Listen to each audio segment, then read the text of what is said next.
Boa tarde, a paz do Senhor para meus irmãos, amém? Aqui quem está falando é a irmã Tatiana. E eu venho trazer uma palavra para meus irmãos, amém? Que se encontra em Jeremias, capítulo 1 e o versículo 12. Jeremias, capítulo 1 e o versículo 12. Quem tem a Bíblia quiser acompanhar, meus irmãos, que diz assim: E disse-me o Senhor, viste bem, porque eu velo sobre a minha palavra, para cumpri-la.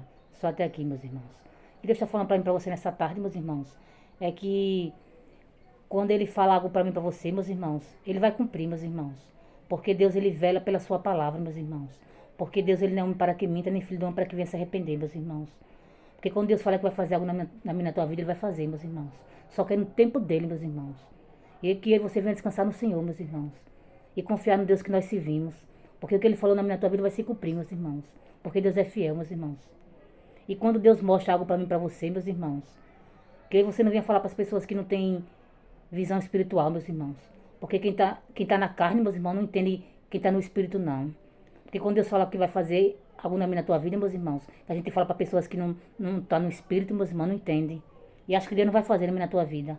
Só quem está no espírito, quem entende que, né, as coisas do espírito. Quem está na carne, meus irmãos, que anda segundo a carne, não entende. E não vai entender nunca, meus irmãos. Porque quando Deus fala para mim, para você que vai fazer algo, meus irmãos, Ele vai fazer. Mas que aí você venha falar, ter sabedoria para que a gente fale, meus irmãos. Porque pessoas que estão na carne, meus irmãos, que andam segundo a carne, não vai entender as coisas de Deus. Só entender as coisas de Deus, né? Quem serve a Ele, meus irmãos, que anda no Espírito. Que anda na verdade, meus irmãos. E o que Deus falou na tua vida, meus irmãos, vai se cumprir.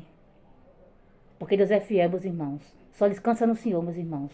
E quando Ele fala algo que vai fazer na tua vida, Ele vai fazer, meus irmãos. Porque Deus é fiel, meus irmãos. Ele cumpre, meus irmãos, o que Ele fala, meus irmãos. Porque Deus, Ele é fiel, meus irmãos. Deus, Ele é justo. E tudo que Ele falou que vai fazer na tua vida, Ele vai fazer, meus irmãos, vai se cumprir. Só que é no tempo dele, meus irmãos. Que você venha descansar no Senhor, meus irmãos. Porque o que Ele falou que vai fazer na tua vida, Ele vai fazer, meus irmãos. Só descansa no Senhor. E confia no Deus que você serve. Porque o que Ele prometeu na tua vida vai se cumprir, meus irmãos. Porque ninguém pode pedir o que Deus tem na tua vida. Ninguém pode frustrar os planos de Deus na tua vida, meus irmãos. Porque o diabo queira ou não queira, meus irmãos. O que Deus falou na tua vida vai se cumprir, meus irmãos. Porque Deus, Ele é fiel, meus irmãos. Deus, Ele é justo, meus irmãos. Só descansa no Senhor, meus irmãos. Porque o que é teu, o que é meu, meus irmãos, vai chegar até mim, até você, meus irmãos. Porque ninguém pode pedir, meus irmãos. Porque o que Deus tem na tua vida, meus irmãos, vai se cumprir. Porque Deus é fiel, meus irmãos. E só até aqui, meus irmãos. Se for pouco, a irmã Tatiana entendeu essa palavra. Fiquem todos com Deus, a paz do Senhor e tenham uma boa tarde.